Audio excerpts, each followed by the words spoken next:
Hello students, in this lecture we will start chapter 5 Newton's laws of motion. Newton's law discuss करने से पहले कुछ basic definition है जिनसे आप ऑलरेडी फेमिलियर हो, वो एक बार हम ब्रीफली डिस्कस कर लेंगे. First one is mass. Mass एक स्केलर क्वांटिटी है and it is defined as the quantity of matter contained in the body. किसी बॉडी में कितना मैटर कंटेन है ये मेज़र करता है मास. मास की जो एसआई यूनिट है दैट इज़ किलोग्राम, आप किलोग्राम में मेज़र करते हो. सीजीएस सिस्टम में जो यूनिट है दैट इज़ ग्राम और एफपीएस सिस्टम में जो यूनिट है that is pound. SI system या फिर हम एमकेएस सिस्टम भी कह देते हैं. MKS means metre kilogram second, की लेंथ को आप मीटर में मेज़र करते हैं. एमकेएस में मास को आप किलोग्राम में, टाइम को सेकंड में. सीजीएस में आप लेंथ को मेज़र करते हैं सेंटीमीटर से, मास को मेज़र करते हैं ग्राम से, टाइम को मेज़र करते हैं सेकंड से.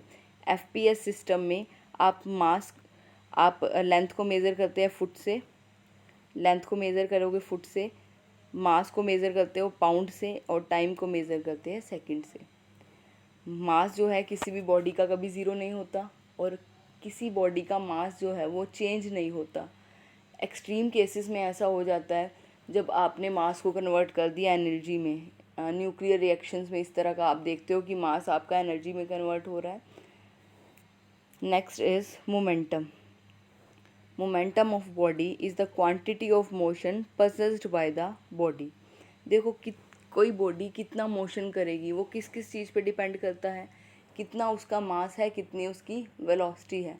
सपोज़ आपके पास एक बॉडी है जिसका मास है 20 kg, एक बॉडी है जिसका मास है 5 kg.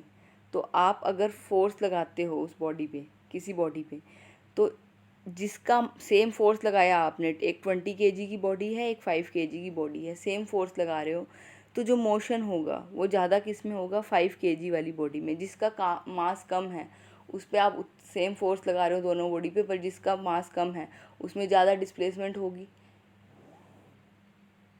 इसी तरह से मोशन आपका डिपेंड करता है वेलोसिटी पे. सपोज़ आपने किसी बॉडी पे फोर्स लगाया, कोई बॉडी का मास कम है तो वेलोसिटी उसकी ज़्यादा हो जाएगी, मास ज़्यादा है तो वेलोसिटी कम हो जाएगी. किसी बॉडी का मास उस पर डिपेंड कर रहा है कि वेलोसिटी उसकी कितनी होगी. तो मोशन जो है वो इन जनरल डिपेंड करता है कि किसी बॉडी का मास कितना है, किसी बॉडी की वेलोसिटी कितनी है.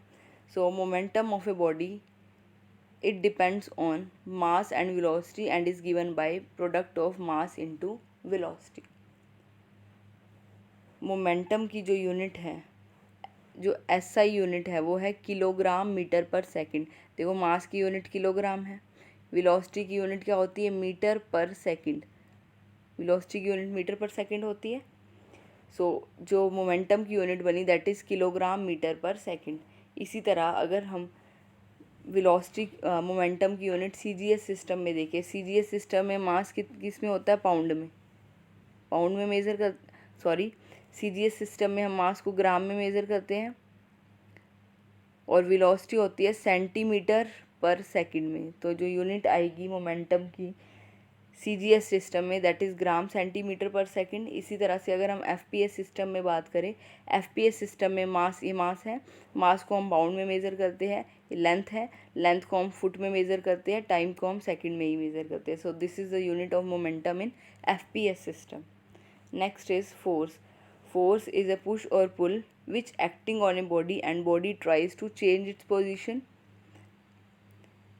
अगर किसी बॉडी पे आपने फोर्स लगाया, फोर्स क्या है, पुश है या पुल है, किसी को आप पुल करो या पुश करो, अगर पुश या पुल करने से क्या होगा, बॉडी या तो अपनी पोजीशन चेंज कर लेगी या फिर चेंज करने के लिए ट्राई करेगी.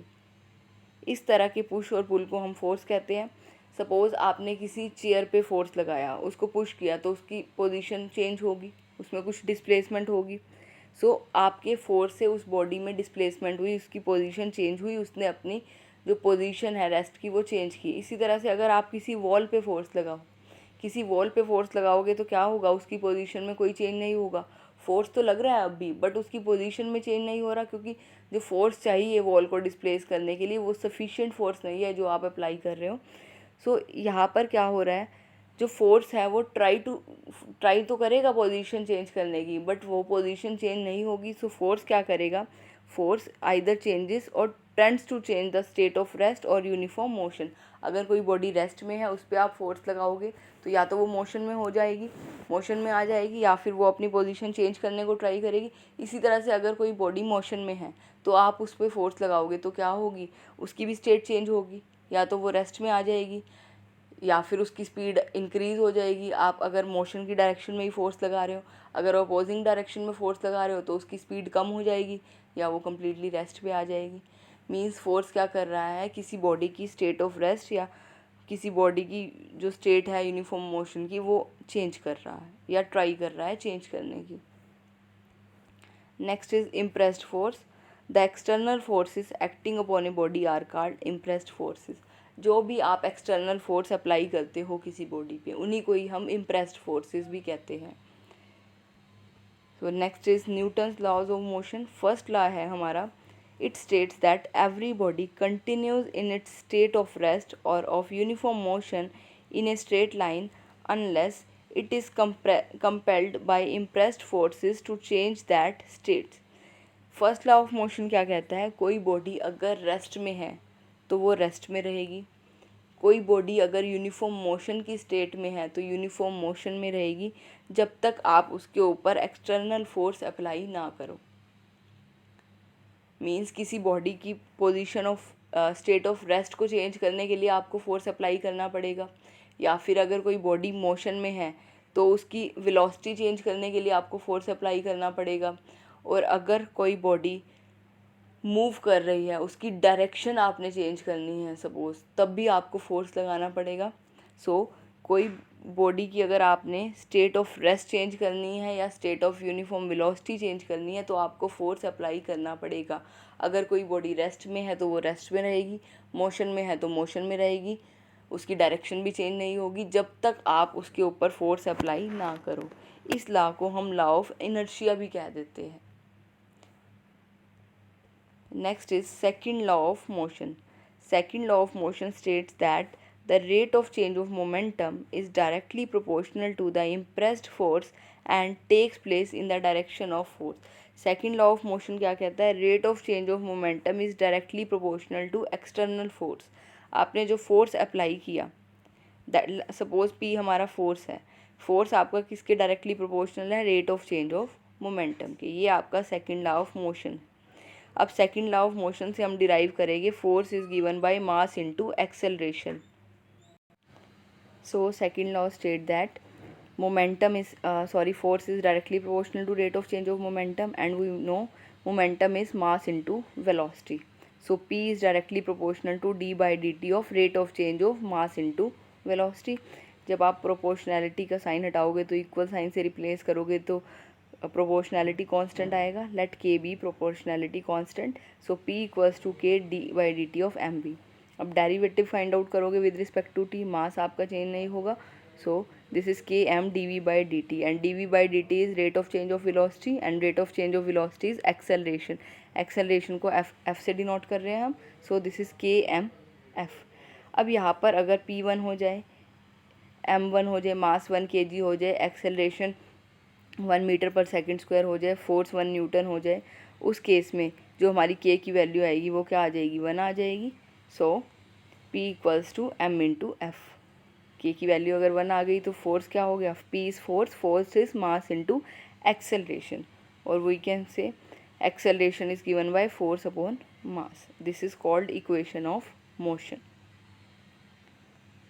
अब सेकंड लॉ ऑफ मोशन हमारा था force is directly proportional to rate of change of momentum, इसी से हमने डिराइव कर दिया force is given by mass into acceleration.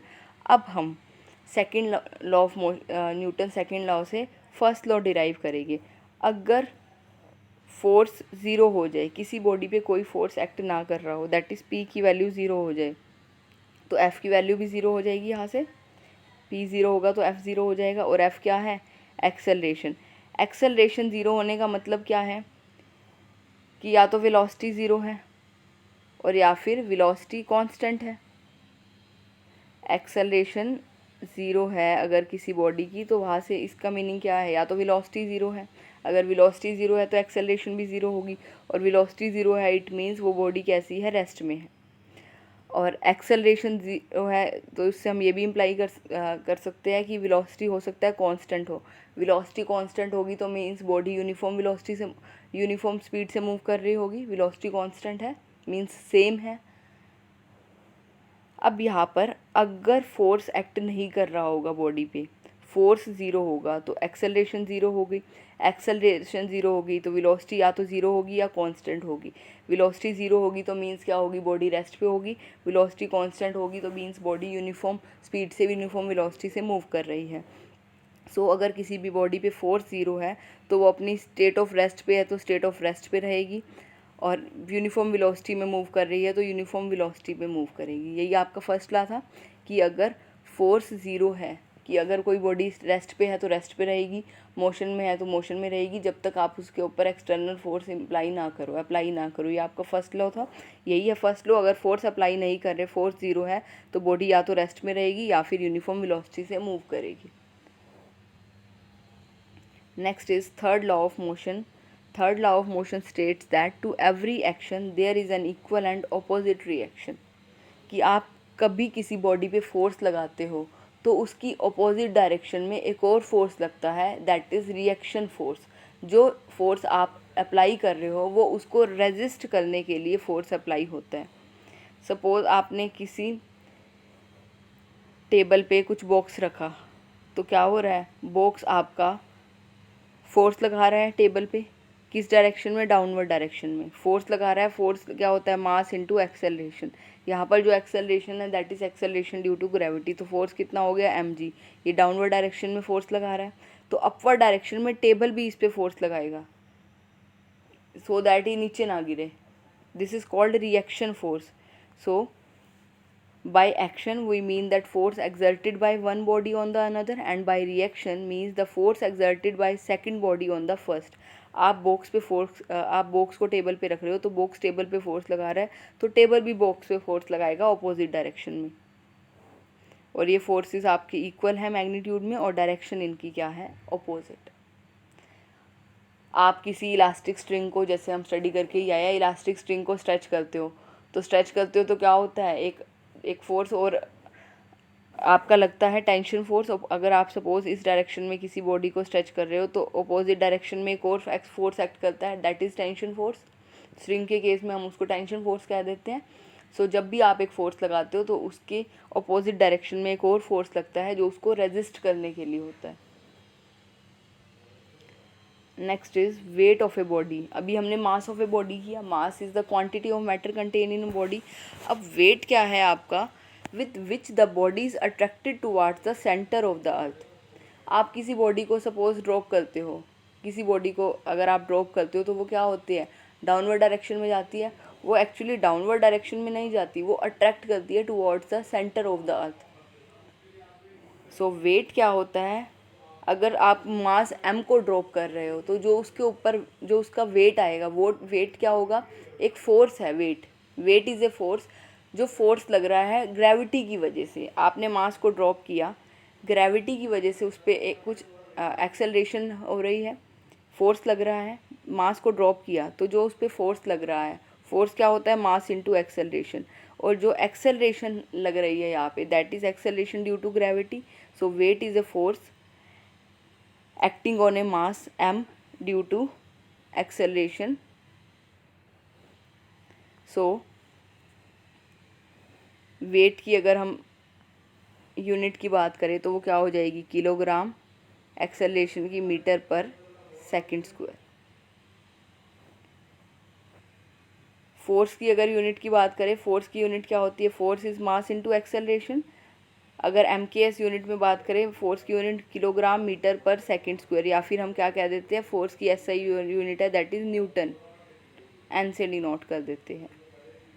और जो CGS सिस्टम में यूनिट रहती है फोर्स की that is gram centimetre per second square, और we can say dyne, DYNE। This is absolute unit of force. MKS system में जो अभी हम डिस्कस कर रहे थे, जो फोर्स की यूनिट रहती है that is Newton. CGS unit में जो फोर्स की यूनिट रहती है दैट इज़ डाइन, और जो FPS सिस्टम में जो एब्सोल्यूट यूनिट रहती है फोर्स की that is poundal. So force is mass into acceleration. देखो फोर्स 1 न्यूटन कब होगा, जब मास 1 kg हो जाए और acceleration 1 metre per second square हो जाए। So 1 newton is the amount of force which produces an acceleration of 1 metre per second square in a mass of 1 kg।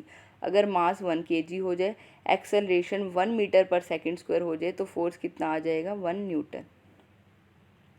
सो इसी तरह से CGS सिस्टम में फोर्स 1 डाइन कब होगा, अगर acceleration 1 centimetre per second square हो जाए और मास आपका 1 ग्राम हो जाए, उस केस में जो फोर्स होगा वो 1 डाइन हो जाएगा। इसी तरह से हम 1 पाउंडल को डिफाइन कर सकते हैं। 1 पाउंडल क्या होगा, उसी तरह से फोर्स आपका मास इनटू एक्सेलरेशन है। पाउंडल मीन्स हम FPS सिस्टम में बात कर रहे हैं। FPS सिस्टम में मास को किस में मेज़र करते हो, पाउंड में। एक्सेलरेशन को किस में मेज़र करते हो, एक्सेलरेशन आपकी वैसे क्या होती है MKS में, मीटर पर सेकेंड स्क्वायर। पाउंडल में करोगे तो ये क्या हो जाएगा, फुट पर सेकेंड स्क्वायर, ये हो जाएगा।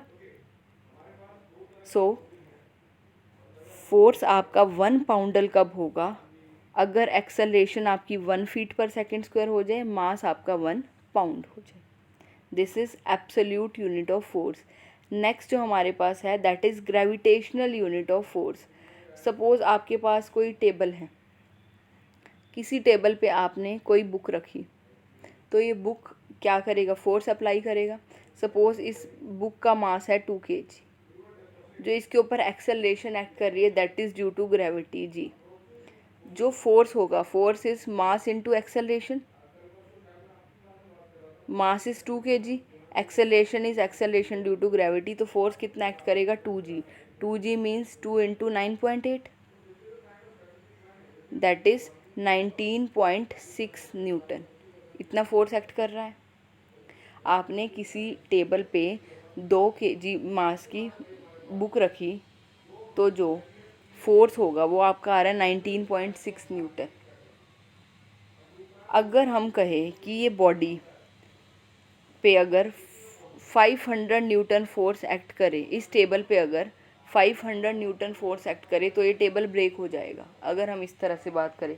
या फिर हम इस तरह से बात करें कि इस टेबल पे अगर हम 10 kg मास रखें या फिर 20 kg मास रखें, सपोज फॉर एग्जांपल के लिए ले रहे हैं, एक बार हम कह रहे हैं इस टेबल पे हम अगर 20 kg मास रखें तो ये टेबल ब्रेक हो जाएगा, और एक बार हम कह रहे हैं इस टेबल पे अगर 500 न्यूटन फोर्स लगे तो ये टेबल ब्रेक हो जाएगा। तो प्रैक्टिकली समझना ये ज़्यादा इजी है कि 20 kg मास अगर रखेंगे तो ब्रेक हो जाएगा, तो जो हमें मास रखना है इस पे 20 kg से लेस रखना है सो दैट ये ब्रेक ना हो। तो प्रैक्टिकली 500 न्यूटन, अगर आप कुछ मास रख रहे हो, आपको नहीं प्रैक्टिकली नहीं विजुलाइज होगा कि कितना फोर्स लग रहा है। आपने 2 kg मास रखा, 3 kg मास रखा, आप कंप्यूट करके देखोगे 2 kg मास रखा तो फोर्स कितना लगा, 19.6 न्यूटन। इसी तरह 5 kg मास लगा तो आप देखोगे फोर्स कितना आ रहा है। तो प्रैक्टिकली ये समझना ईजी है कि 20 kg मास रखने से टेबल ब्रेक हो रहा है इन कंपेयर टू कि 500 न्यूटन फोर्स लगाएंगे तो टेबल ब्रेक होगा। तो 500 न्यूटन के लिए आपको देखना पड़ेगा कि कितना मास इस पे रखे तो सो दैट ये ब्रेक हो। तो उसके लिए हम जो ग्रेविटेशनल यूनिट ऑफ फोर्स है प्रैक्टिकल सिचुएशन में हम वो यूज़ कर लेते हैं सो दैट हमें कई चीज़ें ईजिली अंडरस्टैंडेबल हो जाए। सपोज़ आपने 2 kg मास रखा था, 2 kg मास रखा था, तो जो आपका फोर्स आया था that is 2 into g, that is 2 into 9.8, 19.6। या फिर हम ये कह दें कि इतना फोर्स लग रहा है, या फिर हम ये कह देते हैं कि 2 kg फोर्स लग रहा है। फोर्स कितना हुआ, या तो हम ये कह दें 19.6 न्यूटन फोर्स लग रहा है, या फिर हम क्या कह देते हैं 2 kg वेट फोर्स लग रहा है। kg वेट आपका क्या बता रहा है, 2 kg तो मास है, बट 2 kg वेट क्या बता रहा है, फोर्स बता रहा है। अब ये फोर्स हो गया, यहाँ पर ये मास था, ये भी फोर्स है। ये आपकी जो यूनिट है न्यूटन, 19.6 न्यूटन, ये आपकी है एब्सोल्यूट यूनिट ऑफ फोर्स। और जो हम 2 kg वेट कह रहे हैं ये भी फोर्स ही है। ये हम बात करते हैं ग्रेविटेशनल यूनिट ऑफ फोर्स में। अब आपको ये इजी हो गया कि आप 2 kg मास रखा है तो फोर्स कितना हुआ 2 kg वेट। अगर 4 kg मास रखा है तो फोर्स कितना हो जाएगा 4 kg वेट। तो अगर हम kg वेट लिख देते हैं उसका मीनिंग भी क्या है, फोर्स है। और ये फोर्स की जो ये यूनिट हम यूज़ करें that is gravitational unit of force. ये आपको थोड़ी समझने में इजी रहती है, सो हम कई प्लेसेस पे gravitational unit of force use कर लेते हैं एज़ कम्पेयर टू दिस कि 4 kg मास है तो फोर्स कितना होगा, आप कंप्यूट करोगे इतने न्यूटन होगा, तो हम कह देते हैं कि इसके ऊपर 4 kg weight apply, 4 kg weight force है, फोर्स अप्लाई किया। अगर 4 kg मास रखा तो 4 kg वेट फोर्स है, अगर 8 kg मास रखा तो 8 kg वेट फोर्स है। तो यहाँ पर 2 यूनिट्स हो गई, एक newton and one is kg wait.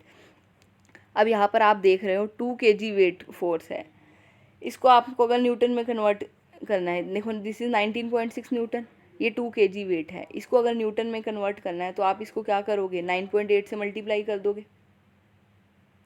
अगर आप इसको 2 को 9.8 से मल्टीप्लाई कर दो तो ये न्यूटन में कन्वर्ट हो जाएगा। तो kg वेट को हम यहाँ पर कन्वर्ट कर सकते हैं इन न्यूटन।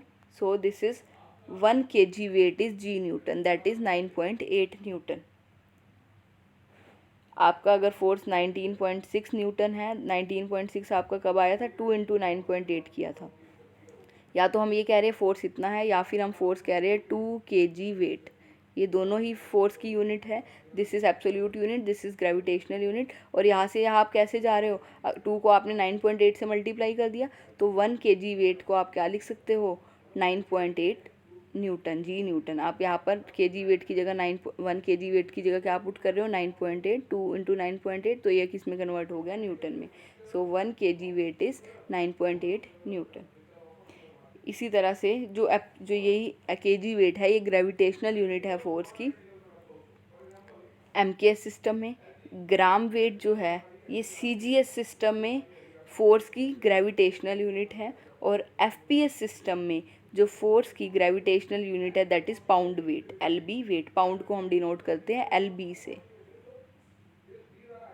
और अगर इनको कन्वर्ट करना हो, ये आपकी है न्यूटन डाइन्स। न्यूटन से पहले हम न्यूटन की बात करें, न्यूटन क्या है SI सिस्टम में या फिर MKS सिस्टम में फोर्स की यूनिट है और एब्सोल्यूट यूनिट है। और किलोग्राम वेट है, क्या है फोर्स की ही यूनिट है, ग्रेविटेशनल यूनिट है ये, और MKS सिस्टम में है। और रिलेशन क्या है 1 kg weight is g newton. Next क्या है डाइन। डाइन क्या है आपकी फोर्स की यूनिट है CGS सिस्टम में, और कैसी यूनिट है एब्सोल्यूट यूनिट है। ग्राम वेट क्या है फोर्स की यूनिट है, ये भी CGS सिस्टम में ही है, और ये कैसी यूनिट है ग्रेविटेशनल यूनिट है। इसी तरह से पाउंडल जो है वो फोर्स की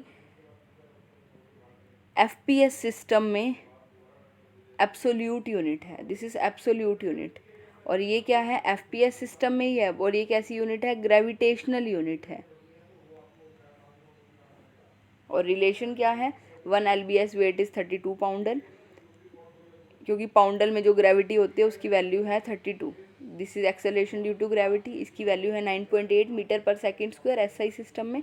डाइंस में इसकी CGS में इसकी वैल्यू 981 है ग्रेविटी की, और जो FPS सिस्टम है उसमें G की वैल्यू है 32। कुछ एग्जाम्पल्स करेंगे। First example is find the uniform force that will move 1 kg mass from rest through 1 metre in 1 second. देखो ये जितने भी क्वेश्चंस आएंगे इनमें हम जो हमारे पास इक्वेशंस है मोशन की वो हम यूज़ करेंगे। इस तरह की इक्वेशन ऑफ मोशन आपने स्टडी कर रखी है, v = u + at। v is final velocity, u is initial velocity, a is acceleration, t is time. अब यहाँ पर हम एक्सेलरेशन को f से डिनोट कर रहे हैं। Next is s = ut + ½ at²। s आपका डिस्टेंस या डिस्प्लेसमेंट बताता है, u आपकी initial velocity, t is time, a is acceleration due to acceleration, और एक्सेलरेशन ड्यू टू ग्रेविटी वो आपके मोशन पे डिपेंड करेगा। Third one is v² - u² = 2as। v is again final velocity, u is initial velocity, s is distance और displacement, a is acceleration. So ये 3 equation of motion है जिनका हम use करेंगे क्वेश्चंस पे, ये आप ध्यान रखेंगे। Here we have to find out the uniform force. That will move 1 kg mass from rest through 1 metre in 1 second.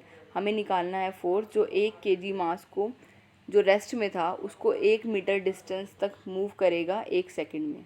हमें बताना है कितना फोर्स जो है इस मास को 1 मीटर डिस्टेंस तक मूव करेगा 1 सेकेंड में। 1 सेकेंड में 1 मीटर डिस्टेंस कवर करेगा। यहाँ पर मास कितना है 1 kg, रेस्ट पे है तो इनिशियल वेलोसिटी कितनी हो गई 0। डिस्टेंस कितना दे रखा है s 1 मीटर, टाइम कितना दे रखा है 1 सेकेंड। जो भी आपको गिवन है आप वो लिख लीजिए। मास गिवन है, इनिशियल वेलोसिटी गिवन है, टाइम गिवन है, s गिवन है। आपने निकालना है force. We know force is given by mass into acceleration. Mass तो है आपके पास, आपको किस चीज़ की रिक्वायरमेंट है एक्सेलरेशन। एक्सेलरेशन के लिए जो हमारे पास जो भी हमने इक्वेशन ऑफ मोशंस लिखी थी उनका यूज़ करेंगे। s is given by U T plus half F T square. f is acceleration, s है हमारे पास 1, u इज़ 0, हाफ f हमें फाइंड आउट करना है, टाइम है हमारे पास 1। तो यहाँ से आपने f की वैल्यू फाइंड आउट कर ली। f इज़ एक्सेलरेशन, एक्सेलरेशन की यूनिट आपने लिख ली metre per second square. Then हमें फोर्स फाइंड आउट करना है। Force is mass into acceleration, mass is 1 kg, acceleration is 2, तो फोर्स आपका आ गया 2 न्यूटन्स। ये सारा आपको SI सिस्टम में गिवन है तो SI सिस्टम में आपने यूनिट लिख दी। Next is a body of mass 25 grams is acted upon by a constant force. Body पे फोर्स लग रहा है। It acquires a velocity of 2 centimetre per second in 5 second from rest. किसी body पे आपने फोर्स लगाया तो रेस्ट से पहले वो रेस्ट पे थी तो जो उसकी फाइनल वेलोसिटी है that is 2 centimetre per second हो गई। और कितने टाइम के लिए आपने फोर्स लगाया दैट इज़ 5 सेकेंड के लिए। हमें फाइंड आउट करना है how large is the force acting, कितना फोर्स उस पर एक्ट कर रहा था, फोर्स निकालना है। So mass is 25 grams, velocity is starting में वेलोसिटी वो रेस्ट पे था तो इनिशियल वेलोसिटी 0 हो जाएगी। फाइनल वेलोसिटी कितनी है 2 centimetre per second, time is 5 second. अब यहाँ पर आपको अगेन फोर्स निकालना है। Force is mass into acceleration. Mass है आपके पास, एक्सेलरेशन नहीं है। अब एक्सेलरेशन निकालने के लिए आप अगर ये रिज़ल्ट है, ये रिज़ल्ट यूज़ करते तो आपको s पता होना चाहिए। यहाँ पर s नहीं पता बट आपको ये रिज़ल्ट यूज़ कर सकते हो। v is u plus F T. Final velocity है आपके पास, initial velocity is 0, f into time is 5 second. तो यहाँ से आपने पहले एक्सेलरेशन निकाल ली, देन फोर्स निकाल लिया, सब्स्टिट्यूट कर दी वैल्यू। अब ये आपका सारा CGS सिस्टम में था तो आपने CGS सिस्टम में जो फोर्स की यूनिट है दैट इज़ डाइन, वो आप लिखेंगे। Third question is a body of mass 150 kg is acted upon by a force of 5 newtons for 15 minutes. If the particle start from rest, find its velocity at the end of this period. Particle पहले rest पे था, फिर आपने उसके ऊपर force लगाया 5 Newton का 15 minute के लिए।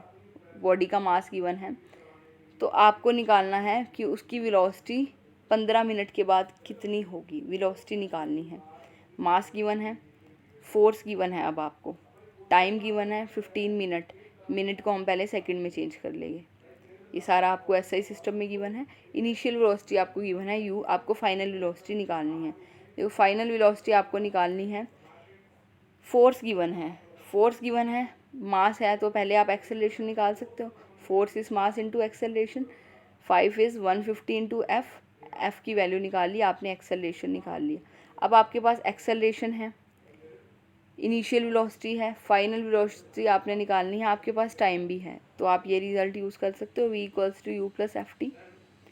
सो v is 0, u is 0, f is 1/30, time is 900। तो ये आपने फाइनल वेलोसिटी निकाल ली। Next question is a force of 150 newtons acts on a body of mass 15 kg for 5 minutes and then ceases. What is the force required to bring the body to rest in 2 minutes? आपको एक body है उस पर आपने force लगाया 150 Newton, body का मास given है 15 kg, आपने जो फोर्स है वो 5 मिनट तक लगाया और फिर उसको स्टॉप कर दिया। अब फोर्स लगाने के बाद नेक्स्ट आपने क्या निकालना है, what is the force required to bring the body to rest in 2 minute. आपने फोर्स लगाया तो बॉडी मोशन में आ गई, उसके बाद आपने ये देखना है कितना फोर्स लगाए कि बॉडी रेस्ट पे आ जाए 2 मिनट में। 2 मिनट में कितना फोर्स आप अप्लाई करो सो दैट बॉडी रेस्ट पे आ जाए। देखो सबसे पहले तो आपने फोर्स लगाया 150 न्यूटन, बॉडी का मास गिवन है 15 kg, 5 मिनट के लिए आपने फोर्स लगाया, इसको आपने सेकंड में कन्वर्ट कर दिया। तो यहाँ से हम एक्सेलरेशन निकाल सकते हैं। जब आप फोर्स लगा रहे हो, ये तब हम डिस्कस कर रहे हैं।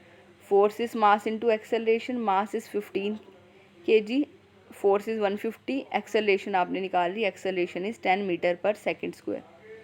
अब यहाँ पर जब आप फोर्स लगा रहे हो तो बॉडी मोशन में आई होगी, उसके बाद आपने फोर्स लगाना बंद कर दिया। तो जो फोर्स लगाना स्टार्ट कर रहे हो उससे पहले बॉडी रेस्ट पे होगी, तो इनिशियल वेलोसिटी उसकी ज़ीरो होगी।